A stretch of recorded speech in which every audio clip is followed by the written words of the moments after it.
Hello, Internet! We are Hi! back with Yay! our March edition of Wednesday YA. So we hope that everybody has had a good March.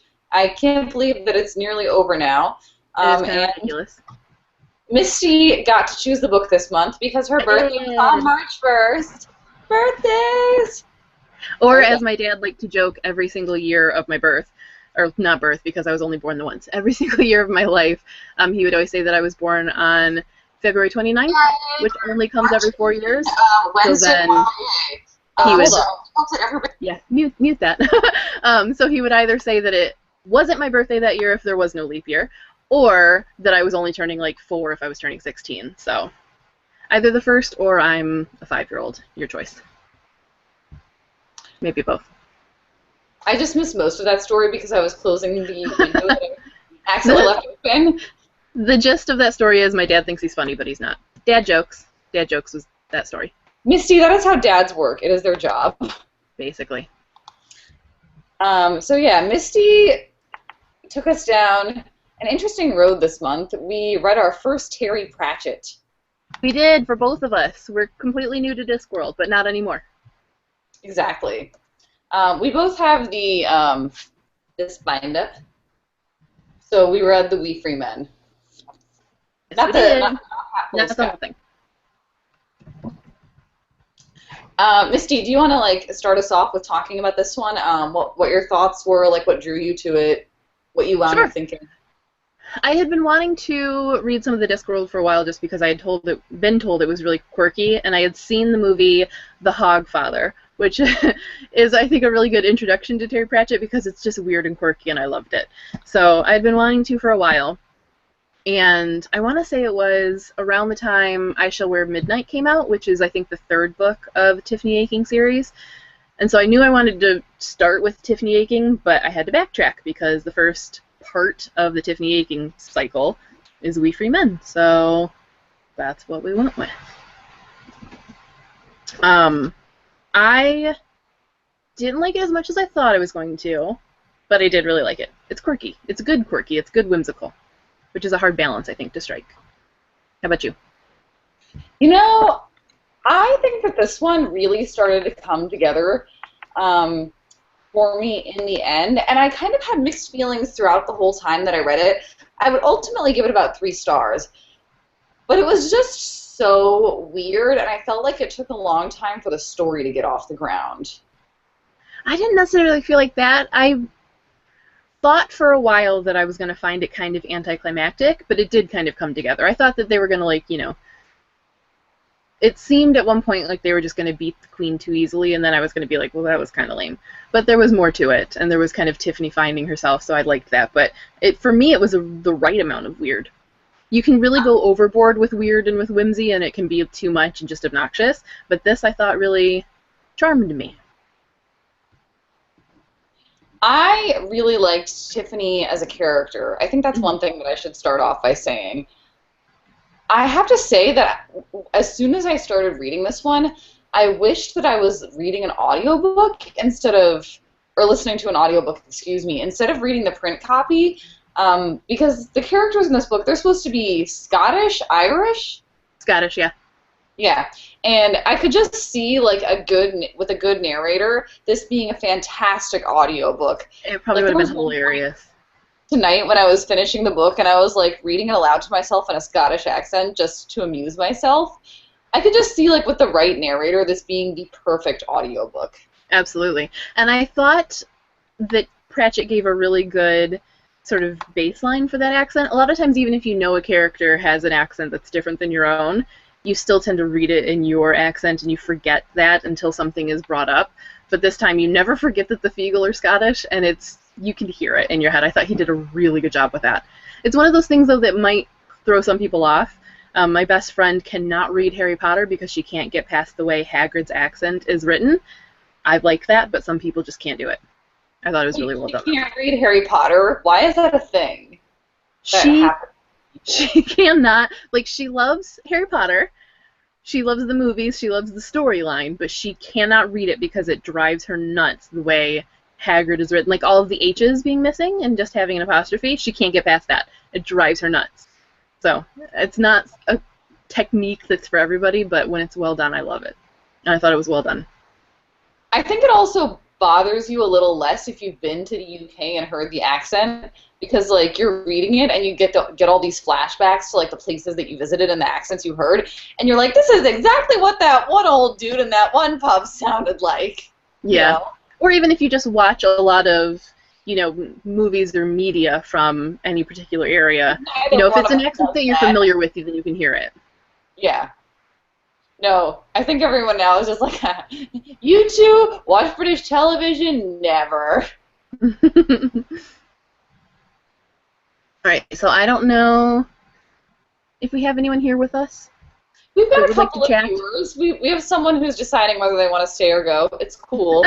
Come chat with us. An hour is a lot of time, so. It is. And it normally takes people a little while to trickle in and decide whether to, chime in. But feel free to chime in. Liz is keeping an eye on Twitter. I'm keeping an eye on YouTube. You can chat in the little bar on the side of the video, so feel free. Yeah, so I gotta say, I really liked the setting in this one. And, like, right away, I could tell that, like, this world is very well built. Yes. That's what I was most impressed by at first. Like, that was, like, my immediate impression upon starting the book. Yeah, I can definitely see that. And I like that because the Discworld series is so expansive. I mean, this is book 33. I love that you can pretty much pick it up at any point, and you're still going to get your complete story without having to know and have read all of the other books. So it's, even though it could be a really intimidating, overwhelming series, it's not, because everything is its own thing that gives you a good in to the Discworld. Whatever. If anyone has read more of Discworld and has an idea of how similar, like, all of the books are, like, I'm sure that there is, like, some variation because there's over 30 books and all of the different things that you see throughout the series, but I'm kind of curious just how broad that spectrum is, Yeah. Like, is it all really mostly kind of high fantasy fairy tale stuff like this, or does some of it border into more of, like, the science fiction area, or even, stuff like that? Like, how different are the different pieces of the world that we see, that kind of thing? Right.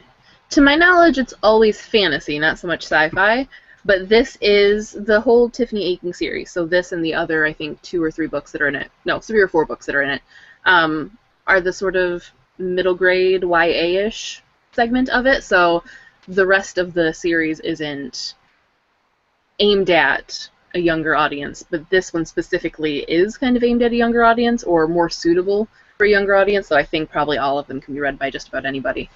So they will be different. I'm sure makes it painful for catalogers, because they're just like, where do I put this? Right. But that's good too, because then it's good crossover appeal for readers, sure. And it's something that you can grow with, or recommend to just about anyone. So. Oh yay! Annie Carty is following us on Twitter. Hi Annie. I'm sorry. I'm always happy to see people. I should probably mention now before I forget or something happens, I'm not feeling so great tonight, so if I duck out at any point, that's why. I'm not just abandoning you or having computer issues or something. I just am not feeling so great, so fingers crossed that I can stick it out. Stay with me, Misty! Don't give up now. I'm not going to lose you! Also, you'll probably hear my cat because she wants out, but I'm not getting up, so she's just going to have to deal with it. But she's scratching at the door, like, please, let me out. Yeah, and now the internet has that forever. I have no animals in this home to disrupt me right now, unless, like, the stuffed animals start coming to life, and they're like... In which case we might find ourselves in, like, a horror movie or something. It's like a new one. I don't expect any of the McFeagles to come bursting through the door, but I could be wrong. Can I just say how much I loved the Feagles? And also that I kind of pictured them like Fraggles. So it was like a really good, like if I could just get a doozer in there, like we'd be set. Excellent. That's really helpful to me because I could not visualize them for the life of me. I was like, what are these things? Why are these things? Any excuse for me to work Fraggles in is probably... Not that they have anything to do with the Fraggles. It's the whole, like, living in a burrow and being really tiny and the wild hair and, yeah, they were Fraggles to me. I felt really bad for Tiffany when she was like, man, I could barely get into that burrow. Like, I think I would have been like, claustrophobia. Don't have that much of it, but I've got enough of it to not Right? Especially when they're mounds that like people were buried in, you know. She's a brave, brave little 9-year-old. I just want to say we have Shannon has joined. Hi, Shannon. She liked how the magic was mostly about self-sufficiency and having a good head on your shoulders. I loved that, Shannon. I thought that was excellent. And I love how no-nonsense Tiffany and the witches in general are. I've got to say, like, even though I had some reservations about the book as a whole, I love Tiffany. She is a character that I want to stick with. Yes. And I did love the witches. They were pretty fantastic. Yeah, I'd like the whole idea of their magic, and I like how it kind of came together in the end. Actually, there was one quote that I think I dog-eared the page because I didn't have tabs with me. I hate to do that, but I did. It was about the whole dream world and about Tiffany having the one. I'm just gonna hold on.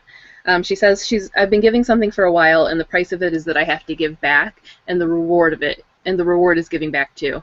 And then the whole idea of not dreaming your way through life and everything. I like that her magic and realization kind of comes back to that and being present and sort of giving of yourself, but aware and being you and authentic. It was all about reality for her. And I like not only that a fantasy book is about reality and that magic is about reality and being there and present, but that that's sort of the thrust of her coming of age story. I like that. You know, I've got to say, the whole time I was reading this, I was feeling the influence of a lot of other classics. Oh, sure. Like, at one point, I thought that I was in the middle of Alice in Wonderland with the Queen. Very much so. It was very much like the Queen of Hearts. At another point, I was like, okay, I'm basically reading Moby Dick right now. But yeah, and I think that was intentional nods too. I mean, I think at one point Tiffany says something about the captain, and it kind of references Captain Ahab, and I don't think it's by name, but I think it's a very intentional choice on Pratchett's part. You mentioned not loving it thoroughly, though. What didn't you like about it? I just feel like half the time that I was reading this book, I was like, what's going on? For some reason, like, I had a really weird, hard time just, like, immersing myself in, like, the type of, in the world. Like, the Feagles were really weird to me, and I didn't totally understand, like, the whole dream magic thing. I was like, I'm sorry, what's supposed to be going on with this? I know that there's dreaming happening, and she's, like, kind of bouncing around in between dreams, but it just never clicked for me. I can see that. I think it also did not help that I've just been like super distracted in general lately, and I was also like trying to read all these other things for a book list for work, so I was just like, you know, like most of the time I had other stuff that was just taking up my attention, so I would come back to this, and I think it might have been better if I had sat down and tried to read it in more of a sitting instead of being like, I'm going to read this, like, you know, 30, 40 pages at a time. Normally with most books I feel like I can do that and be pretty okay, even with most fantasy. But it just didn't work as well in this case. Yeah, I think I can see why it would suffer for that, especially if you were having trouble connecting. I mean, the more broken it is, the harder it's going to be to connect. Yes, and the other thing is that, I mean, Tiffany is going on this big mission to save her brother, and on the one hand, you're really sympathetic to the fact that she wants to save her little brother and that she wants to do these great things for her family. But on the other hand, it's like you barely know the brother, you know? Yeah. And I like that there's a little bit of that kind. It addresses the sibling thing and kind of loving your brother and not loving your brother. Like, of course you love your brother, but at the same time, like, he's a sticky toddler and she's irritated by him. I love that it's not just saccharine and, you know, have to rescue him because he's my brother and, you know, I care so much, but also, like, just that possessive older sister, like, no, he's mine and you can't take him. I like that. Annie says on Twitter that she hasn't read any of the Discworld books, but she's digging how it sounds from the conversation, which is good to hear. I don't know if this is the place that most people start, or where they actually start if they're just picking up the series for the first time. Yeah. I would say this is giving you sort of a, from what I've gathered from the rest of the series, this is giving you kind of like a gentle into Discworld. There are other things referenced, like worlds colliding, and she says something about either Hogmas or the Hogfather. I'm not sure which one she references, but you're not given like all of the crazy that is the Discworld. So I would say it's a really like easy in. It's still a world that you recognize as this world. It doesn't feel like it's necessarily too far out there until they go into like the dream world. Whereas I think most of Discworld is probably pretty out there on its own. So it might be a good way to start if you're not used to like really in your face fantasy, or just want to kind of ease your way in, toe in the water. That's true. I really liked the idea of the chalk that existed throughout this book. I think that was probably the coolest piece of the world building for me. Yeah, and that witches are always grown on stone. They can't believe that there's a witch of the chalk. Yeah. I think Granny Aching, even though she was not a live character, was one of the best parts of this book. Agreed. And I loved the relationship that you get snippets of between her and Tiffany. I like that you get snippets of it, but I also like that by the end, even though the Granny Aching hasn't been there in the present, you still feel that they've grown closer. Mm-hmm. She understands her more. And I think also it's partly a story of coming to terms. She really didn't come to terms with Granny being gone, and that's it. You can feel that it's kind of raw in the beginning, and as she goes, she kind of makes peace with it a little bit more and doesn't feel so bereft, I would say. And it almost felt like she kind of blamed herself for things too, maybe because she's the one that found her, or because they didn't talk, they just sat in their silence. So right. I think she felt a little, I don't know, just kind of off, I guess. So when she not only realizes that she has this connection to Granny Aching, that she's apparently the only one in the family, because no one else is showing signs of being a witch, right. But also that Granny is kind of there, thunder and lightning come through, and there's that really strong connection. It's kind of got this like subplot of healing and grief that I thought was really well done. So one thing that people talk about a lot when they talk about Terry Pratchett is the humor. And with the Granny Aching part of the story, I kind of thought the humor worked a little bit better because, like, they kind of made some jokes about, like, the last name Aching and how, like, oh my gosh, people, like, make ridiculous jokes when Aching is your last name. And then at the end of the book, Tiffany has this moment where she's like, that's why Granny never had to buy her own tobacco. Yeah. And, like, it's Hi, Kitty. Say hi to the internet cat. Oh, who's the cat? What's the cat's name? Sorry, I lost. She pulled my headphone out of my ear, so whatever you just said, I missed it. I saw you talking. What the cat's name was. Oh, she's Fluff. She's Fluff. She's nothing but fluff. Every time I touch her, hair floats off. She's my Fluffy. Yeah. I know a lot of people who have cats like that. Yeah. So yeah, I thought the humor worked better in like the Granny Aching parts of the story, and I feel like I was supposed to be chuckling at the Feagles, but mostly I was just like, what is going on with this? Like, I loved the Feagles, and I laughed very hard at the Feagles. I think that I would kind of laugh more if this was like a poorly animated movie from the 80s. That would probably help, yes. Or if it was like that 1970s version of The Hobbit. No, like a old Muppets. Like the really bad, like Crystal Cave era, like 80s. You can almost see the strings type of thing. It'd be perfect. But only they wouldn't be Muppets because they would just be, men painted blue with red hair, and they'd be, shrunk down for the screen. But it'd be a good Muppet movie, I think. I mean, the Muppets can really work with almost anything. They're very flexible as. Yeah, just need, Jim Henson's studio to get a hold of the Feagles would be perfect. Again, with the Fraggles, it just, that's why I was pulling them together. A Muppet World mashup would actually not be that weird in retrospect. It'd be amazing. There could be a rivalry between Kermit and the Toad.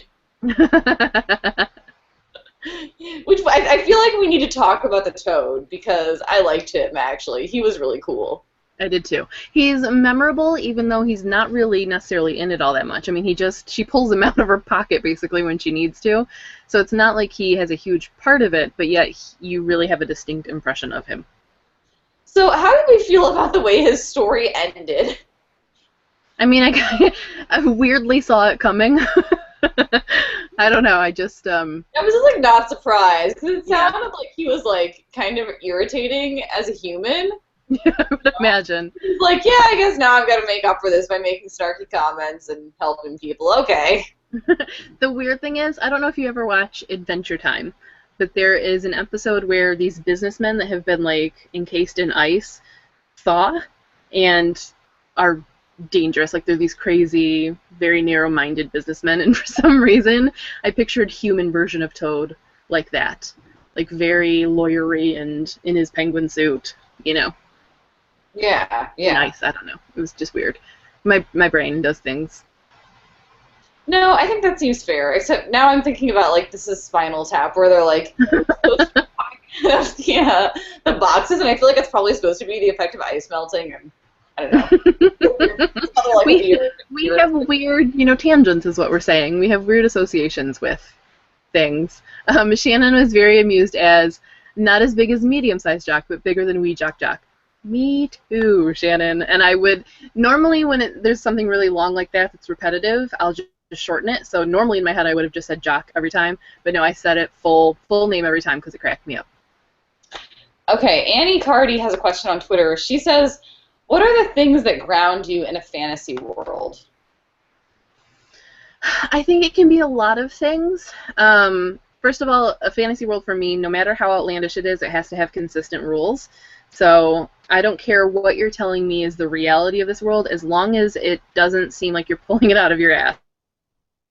Some kind of physics, even if it's not our physics, then I'm good. Otherwise, you're going to jar me out of it real quick. The other thing would probably be the characters. Even if they are as far out there as can be, one of my favorite books, actually, of recent memory is Tin Star by Cecil Castellucci, which is aliens. There's only one human in the book for a long time, and she does a really good job of making the aliens both very alien, but also still relatable, so that there's an in for us, and I think it's the same with any kind of fantasy. No matter how out there they are, how other they are, you still need a way to connect to them, or connect to the world through them. For me.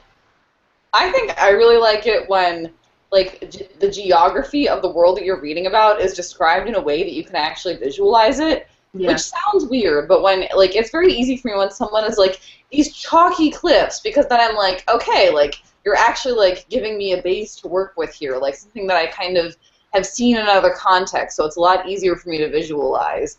And it also really helps me when the characters have problems that you could relate to in any world that you put them in.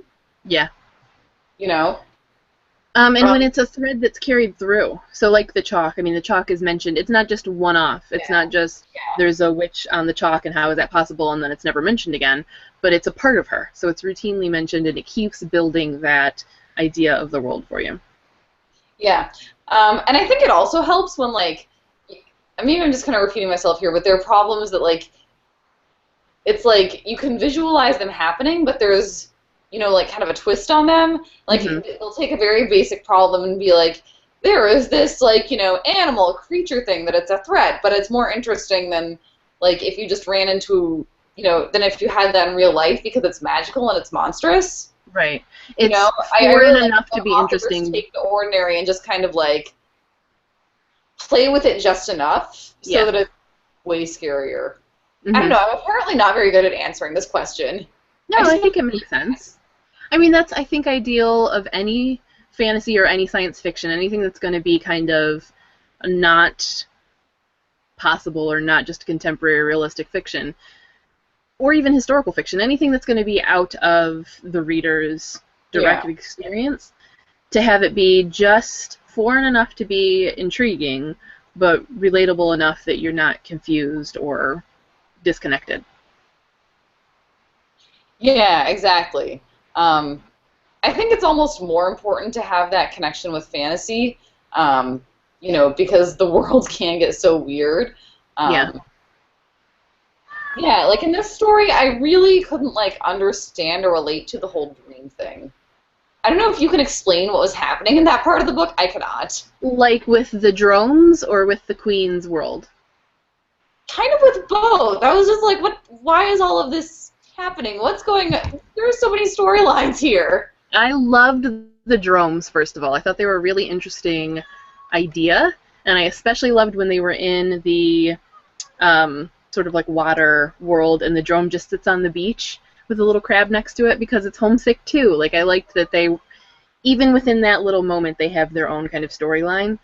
I don't know, I guess for me it's kind of, it wasn't that far out of the wheelhouse. You know, it was kind of, that's, I think, a not uncommon fairy tale trope to have this sort of dream world, or to have a sort of parasitic world. So the dreams were taken from us, and that's what's building the world, and kind of, it's the battery. I don't know, it doesn't puzzle me because I think it's something I've come across a lot, so I'm not sure what you didn't connect with or what kind of threw you. I don't know. I think the dream world was really hard for me to envision because I know that when I dream, I usually like consider a lot of the dreams I have to be like kind of negative. Like, these are things that I would not want happening in real life, yet they're very much based in reality. And so I'm just like, I don't know. I mean, I think I have some really crazy, weird dreams, so isn't that strange to me? Like, oh, jeez. Like, and the other thing is that, I mean, she dreams this stuff, and it just, the things that, it just feels like the things she dreams are not ordinary. Like, they're so out there, and then all of a sudden they're real. I think that just makes it hard for me to be like, wait, she dreamt this in the first place, and then it became real? I don't know that it's so much that. The drones kind of, they pull elements of your dreams. So it's not necessarily that she's had the whole dream, but something in it. The drone kind of has a way in, and then they build the world around it. So, like when she would think something would happen, like when they're in the little masquerade scene, which wasn't her dream, she had no kind of reference for that. It was Roland's. But as soon as she thinks of cheese, then the cheese is there. The drone is kind of like skimming your brain for ideas, and then it's building the world around it. Yeah, I mean, it's hard to say. Like, do you feel like the drones like found common ground in terms of what they pulled from the dreams? I don't know what you mean by common ground. Like they were trying to relate to the dreamer? Shared trait among like if you lined up every element of her dreams that the drones pulled out and like looked at them together, like, do you think that you would find anything in common with them, or do you think that it's just kind of like? I don't know if that's their focus. I mean, the Feagles kind of acted like the drones are just fascinated. They don't relate to dreaming, so they find it really interesting, and they just like to watch them. It's kind of like their Netflix.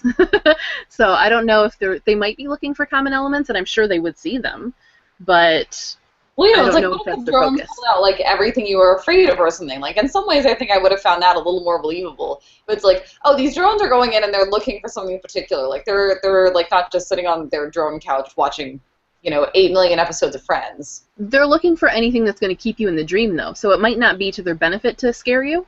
They do warn, the Feagles warn that nightmares do happen, but That's true. Both the Feagles and Tiffany are more worried about the mundane dreams.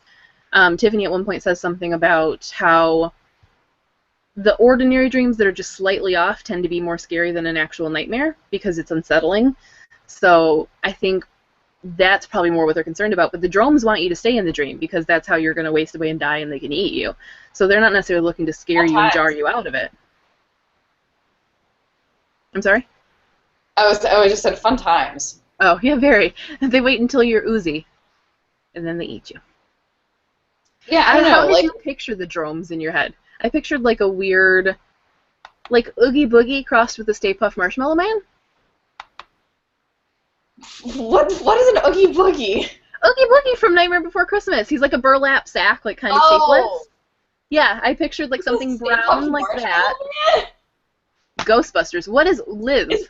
Where are your pop culture references? It's like the size that he becomes inflated. Not that size, but like the puffy doughiness of it, and then Oogie Boogie details, I guess. So a puffy burlap sack. Is it the size of a skyscraper like it is in Ghostbusters? No, or whatever. No. That's just what. Those were my references that combined in my brain.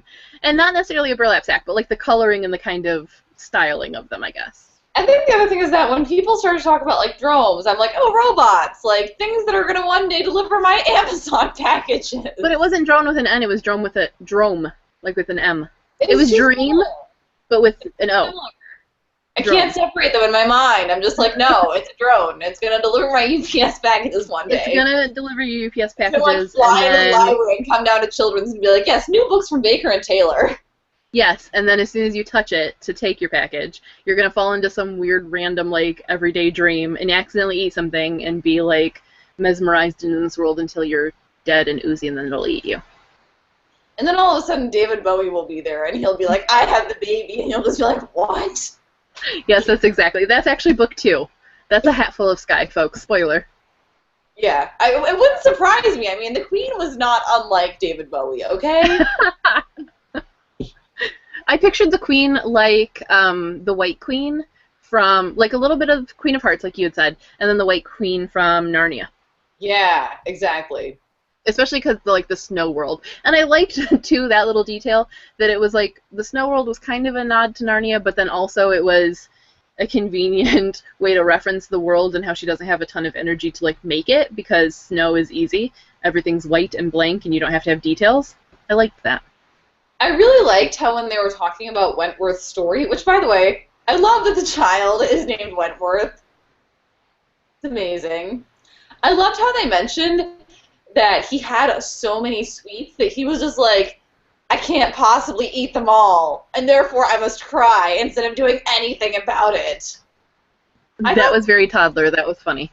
I thought it was a fantastic detail, not only because it's very toddler, but because it's the type of issues that adults have with, like, food or books or Netflix or whatever it is. Right. You're like, I want to have all these things and stay up until 1 a.m. watching Friends and I have a job.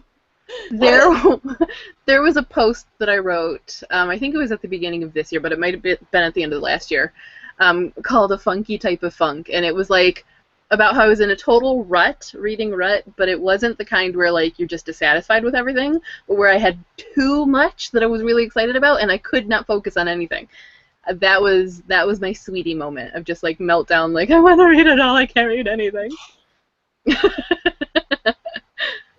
God, that is not hard to visualize. I'm So sorry. now you have that image. Anyone who hasn't read The Wee Free Men yet, yeah, when he's having his meltdown, just think of that. So how did you feel about like how things wrapped up with the Queen? Because I have to say, there came a point where I was like, how does she keep appearing? Like, we were like 20 pages from the end here. Why is she still here? How have we not resolved this conflict? Right.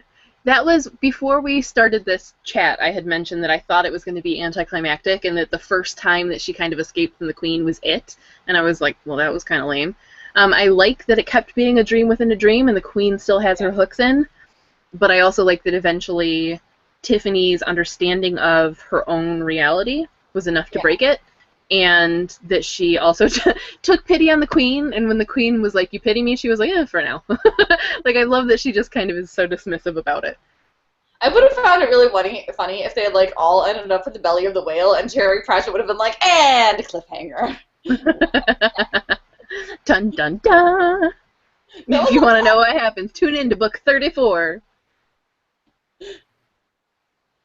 Exactly. The ending of this one did feel a little abrupt. Yeah, I can understand. I mean, it did and it didn't. Like, I felt like it came to a good resolution for Tiffany with potential for more. But I can see how you'd feel like you're not getting the full kind of... The Queen's still out there. They always talk about how she's going to pop back up. Like, everyone just kind of goes their own ways. There's not, I think, any reckoning. Like, how long have they been gone? Because Roland felt like he was gone for a few hours and he was gone for over a year.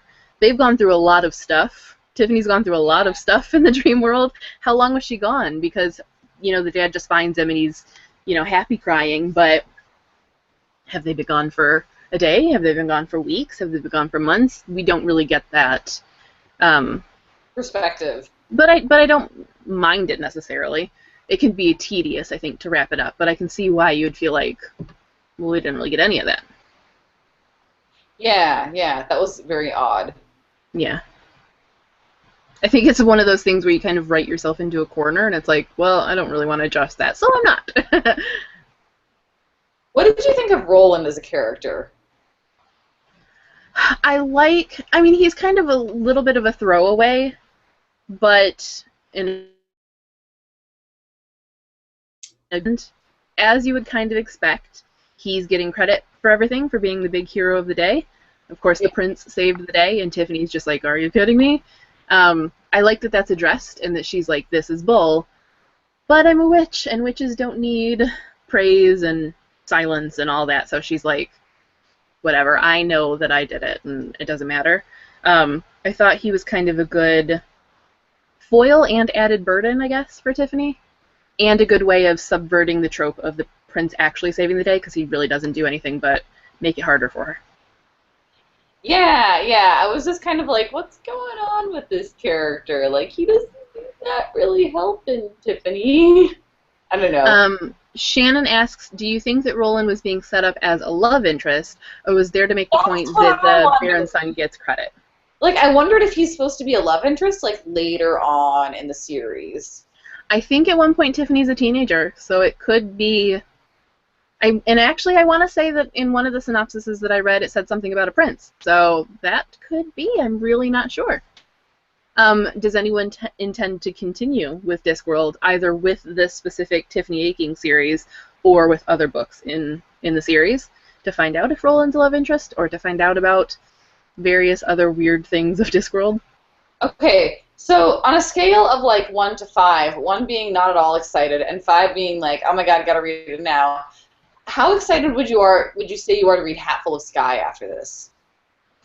I don't know that I'm necessarily super excited. It's more something I think I would reach for when I'm in a quirky mood.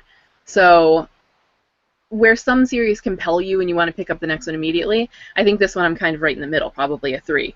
But when I'm feeling like a quirky mood and want something kind of a little weird, it will probably be more like a 4.5. So I don't think it's something that makes you feel like you have to, but it's still something that I want to. Yeah. No, I would probably put myself at like a 2 or a 3.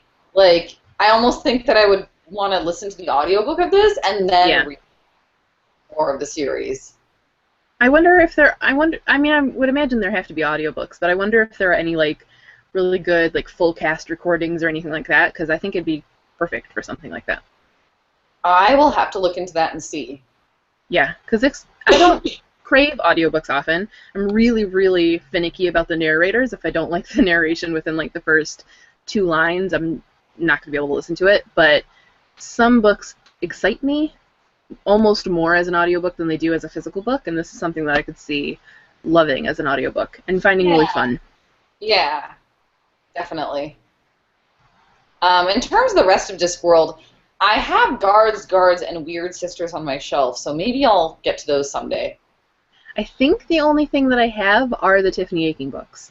I have, obviously, this is the first 2, the bind up, and I have I Shall Wear Midnight and whatever the other one is. I can't Isn't think it of it at the moment. Wintersmith? Wintersmith, yes. But I think that's all I have by Terry Pratchett, actually. I have I Shall Wear Midnight. I don't even know if it's in this apartment or not. It might be at my parents' house, but I do really want to read some of the other ones, though. There's one character. She's part of the Hogfather segment. Her name's Susan. I want to read her stories because I find Susan really intriguing.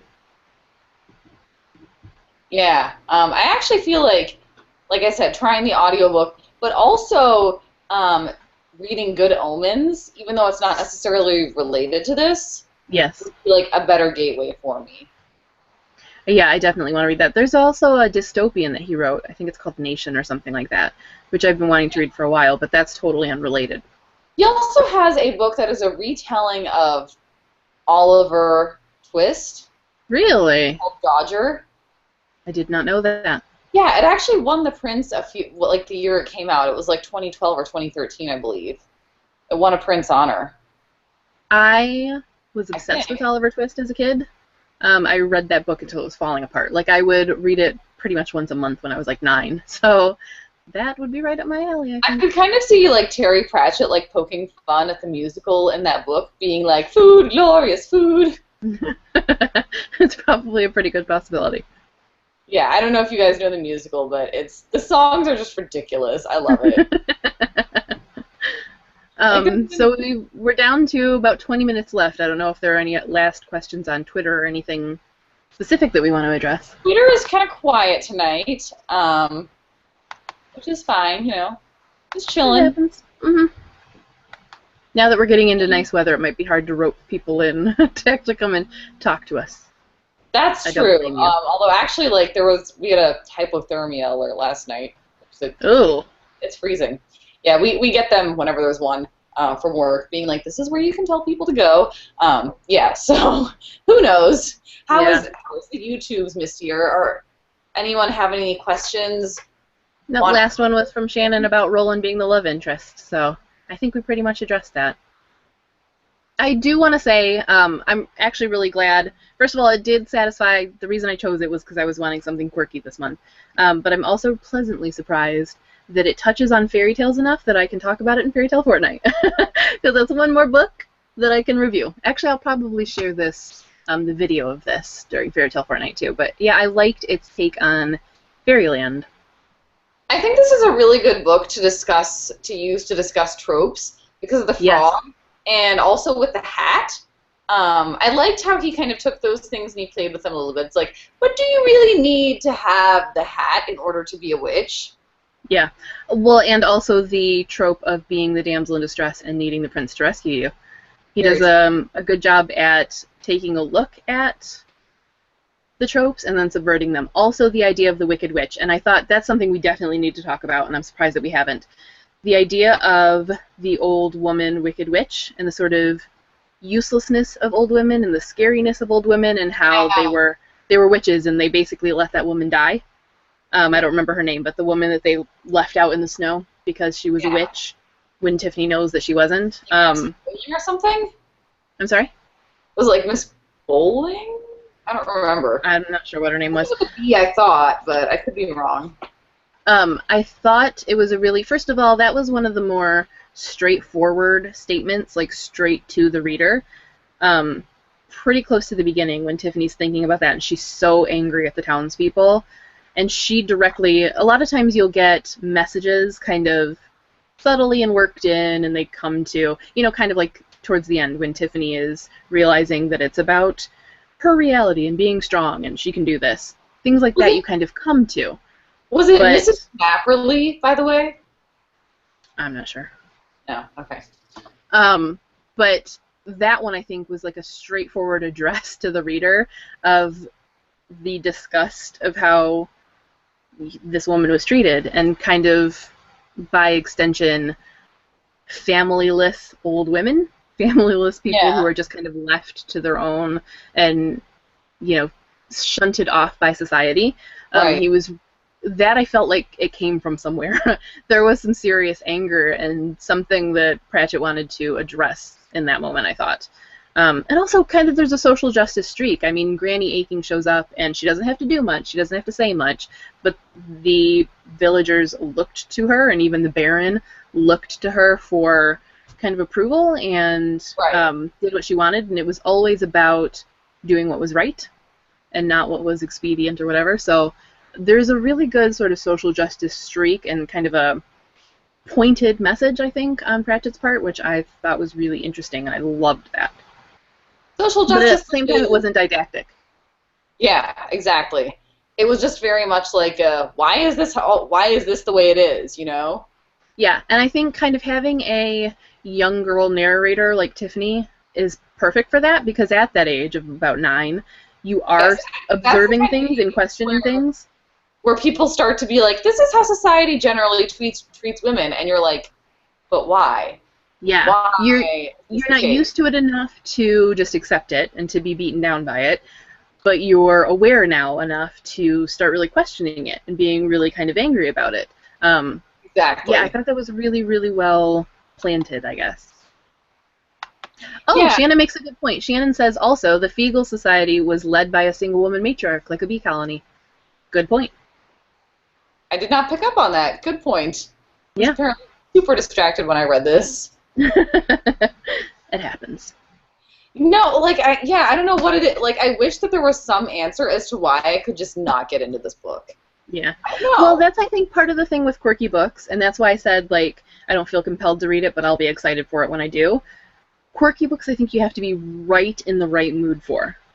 You can't really do whimsy if you're not feeling it. That's something I've always said about the Fairyland books by Kat Valenti. If I'm not in the mood for them, I will just be like unable to connect. And actually, even though I love The Girl Who Circumnavigated Fairyland, it took me about a month to get to a point in it where I was like, yeah, I'm in this and I'm feeling it. And that's because I just wasn't in the mood for whimsy, and so I wasn't able to connect. But then as soon as I was, it was like, yeah, yay, whimsy. I have to wonder how much of it for me was like the different pieces of the world, because, or just like the book, because I felt like there were the Feagles, there was the whole thing with Tiffany's grandmother, there was the Queen, and all of this other stuff. Yeah. And I guess for me, like, I just had a really hard time tying all of those pieces into a cohesive story. Like, these things are all very interesting on their own, and I had moments where I really did think I was going to be pulled in, but then I would be like, wait, why are we switching to this other thing that's, like, not super obviously related to what's happening right now? I can understand that. I guess I felt like they were kind of parallel plots, so not necessarily tangents. It's not like a tree going off this way, but they're all kind of layers of hitting on the same notes. So for me, it kind of worked to reinforce things. See, for what point would you say that that comes together, that you really get that they're parallels and that they're kind of similar stories?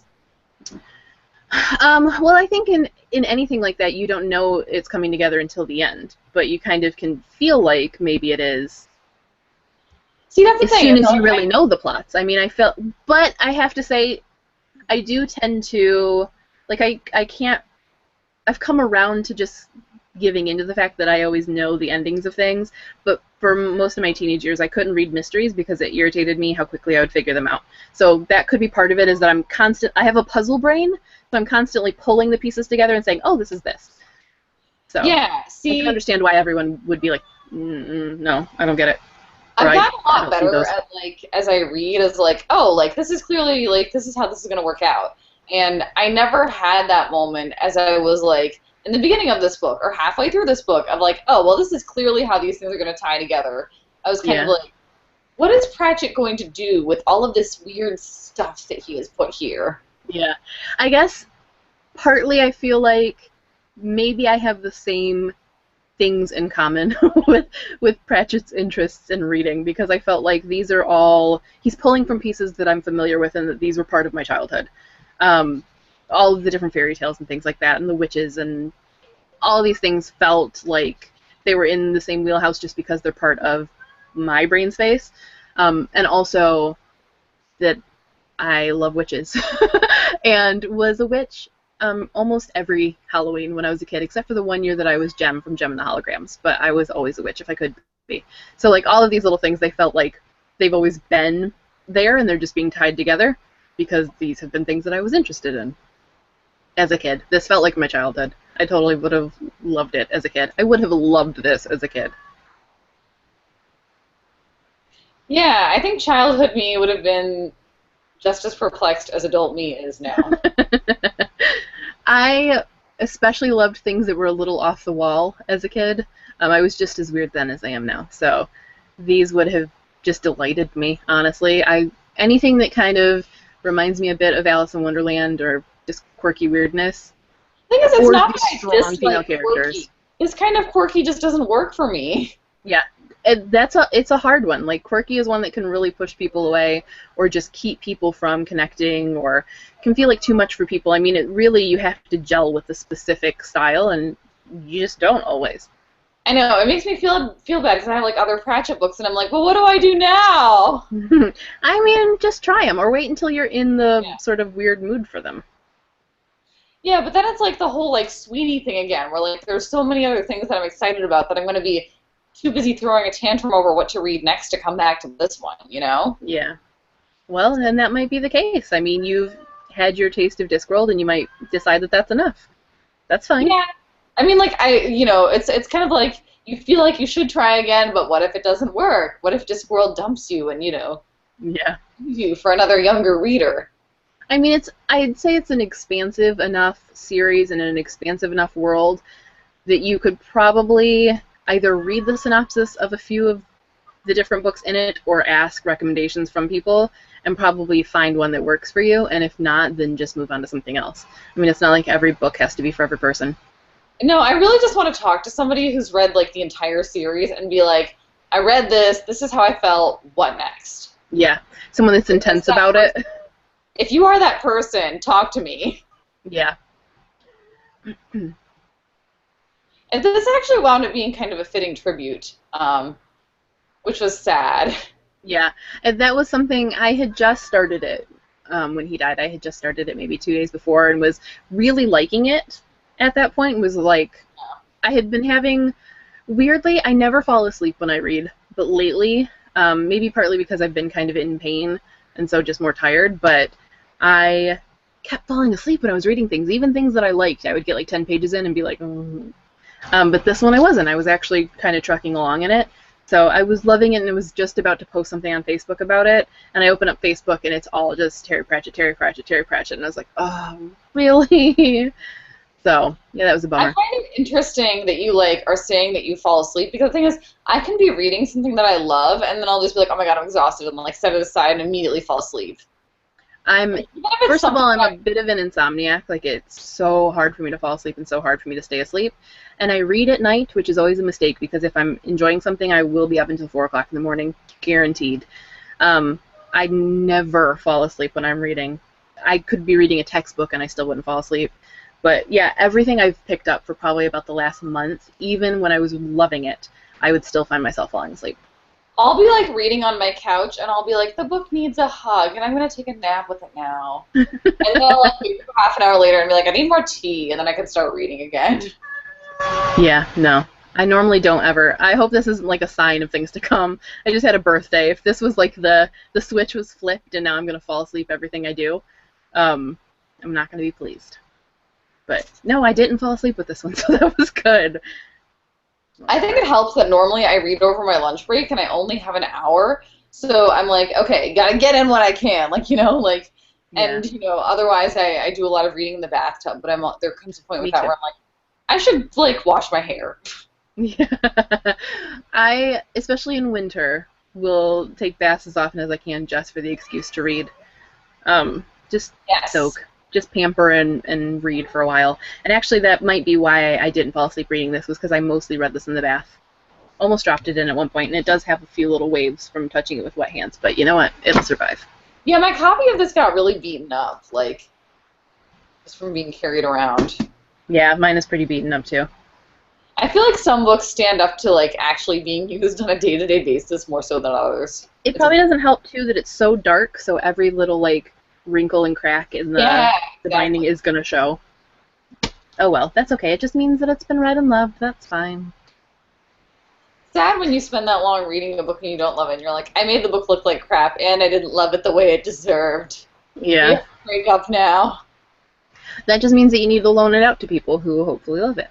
Yeah, at that point I'm just like, who will love this book? Yeah.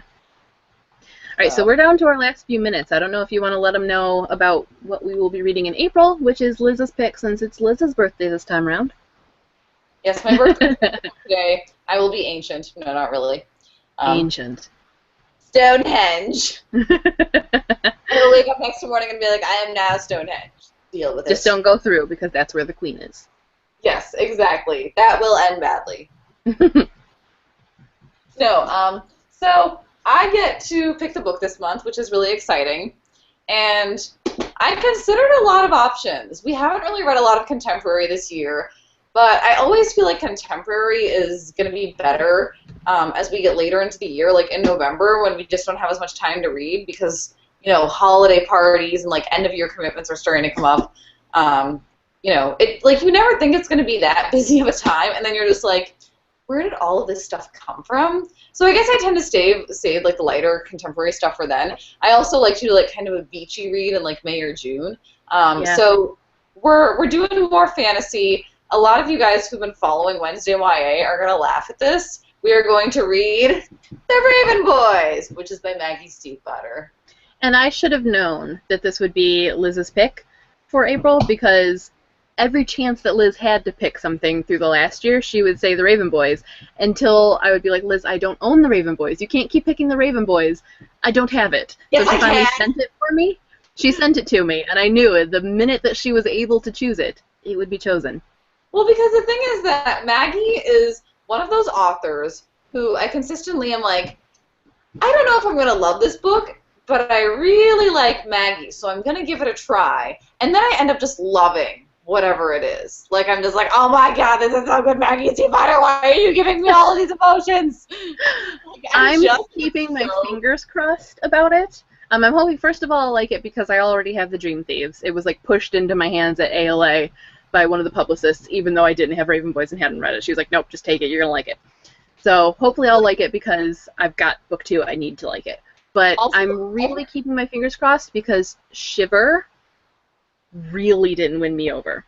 I have the Scorpio races too, so it's not like I haven't picked up other things that I'm like, hopefully, you know, I'll like it and I'm going to give Maggie Stiefvater another chance, but I haven't felt compelled to pick up anything else by her because I was so disappointed with Shiver. I would ask what you didn't like about Shiver, but I feel like that could take up another hour. It doesn't need to. I will tell you really briefly what I didn't like about it. Every character was wooden. There were a lot of other things I didn't like about it, but that was my biggest complaint, was that they were cardboard. I didn't believe one of them. Maybe Sam. I think that was his name, right? The wolf boy. I believed him a little bit more, but the female character, whatever her name was just kind of pathetic for me. No, it didn't work for me. I had such high hopes for it, but no. So hopefully, I keep my fingers crossed. Though I will say, I had a professor in grad school who was like, I hated the songs that they wrote for each other. They were too sappy. They were so cheesy. I'm with your professor on that. I have a very low threshold for cheese. It will get on my nerves so quick. I'm not a very sentimental person. I'm not saccharine. Like, I hate it. I hate ballads. So yeah, I can totally relate to that. I can get into, like, cheesy and saccharine, but in real life, I'm also very, like, do not write me a poem or a love story or a song, because chances are that I will just be, like, correcting your grammar in my head. I can get into it if you have to give me something else. Like, if it's kind of cheesy, but there's, like, a wink and a nod that it's cheesy, then I'm on board. If you give me something, but if you seem earnest and it's really sentimental or over the top, I'm just like, my shriveled little black heart is just like, the whole time. Like, oh, I'm shriveling even further, sent hell. It's just so angry. It's just like in there, like, ranting and shaking a fist. So yeah, no, that one didn't do it for me. I've had so many people recommend the Raven Boys and tell me that they really thought I would like it. So I'm hoping that will be the case. Yeah, you have to find out. It's my birthday. I have no choice. Yeah. I'm not gonna lie. Because Fairy Tale Fortnite is coming up, and I'm already going to be kind of crazy and overworked, if I don't connect with it, this will probably be the first discussion that we'll be having where I will have not finished the book, and it will be shameless. I'll just be like, look, guys, I couldn't do it. But I'm going to try. I'm definitely going to try. I would just like to point out that I was reading, like, until, like, 8 o'clock before the chat. I was like, I've got to finish the book even though I want to take a nap. Yeah, I finished it last minute, too. Both Liz and I have bad reading months. Like, this is the only book that I've actually finished this month, which is bad. But see, I don't know. It was just kind of in a weird funk. I just had some distractions this month, and it was just like, oh, real life is happening. I have to go pay attention to that now. Yeah. Shannon says, great chat. Thanks for joining us, Shannon. Yes, we hope you can read the Raven Boys and discuss it with us. Everyone is freaking out about this series on Twitter, like, every day these days, I feel like. The Raven Boys? Yeah, and I went to like 5 different signings last November, and at all of them, somebody would be like, what YA books are you really reading and liking? And I feel like just about every author was like, oh my god, Blue Lily, Lily Blue by Maggie Stiefvater. Yeah, I have seen a lot of people freaking out about that. So, like, Maggie Stiefvater is an author who gets really good reviews in all of the journals, but people are also always like, yes, Maggie. I follow her on Twitter, and I really like her, and I've read her blog and, like, things from her blog, and I've met her. She's nice, but I don't know. I'm hoping that I connect. Well, it's 9:30, so we are going to wrap it up. So thank you guys for joining us. Thank you. We are going to do our live show for the Raven Boys on April 29th. It'll be at 8:30 Eastern Time again. So we're hoping that we can see some of you guys there.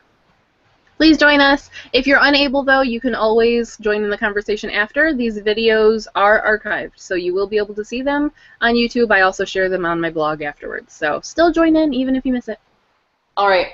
We will see you guys next time. Happy reading of The Raven Boys, and we'll talk to you about it in a month. Bye. All right, bye.